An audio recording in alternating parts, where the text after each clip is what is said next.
I experienced being bullied. As early as I can remember in my childhood, I had a big, huge overbite. So I got called Bucktooth Beaver, as well as many other names. And it really weighed on my confidence and, growing up and going into adulthood. It was constant. If it wasn't my teeth, it was my weight. So as far as I can remember, I was always bullied in some way, shape, or form. We just have to keep going forward. So no matter the harm that was placed on us, I chose to just try and love myself and love those parts of myself that were made fun of. As hard as that was many days, there was nothing I could do to change it other than how I chose to deal with it. I think hurt people, and I think that's what it boils down to.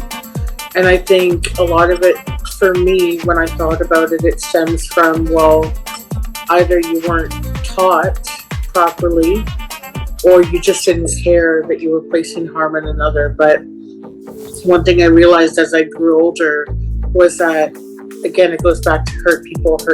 And when people are so miserable within themselves, they want to make others feel that way about themselves and try to bring them down. For me, being bullied as a kid really does take a toll when I do go on the stage, because I am a heavier set woman. And so the way society views overweight individuals, I think people are surprised when I actually do open my mouth and sing, because I don't fit what the ideal model is for what an artist should be in society's views.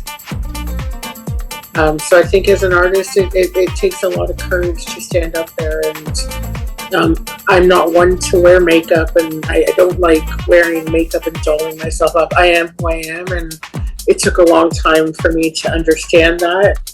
When I put myself up on stage, you either love me or you don't. There's no in between. All my music is written about my life experiences.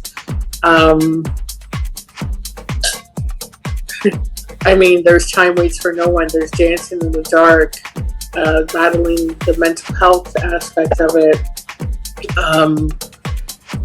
If you listen to the music, everything is from my own personal life and view. I think as human beings, we are our own experiences and we can learn from one another. So I think we need to remove the word experts and just be able to relate to one another. And that's what makes us expert. You know who you are at the end of the day.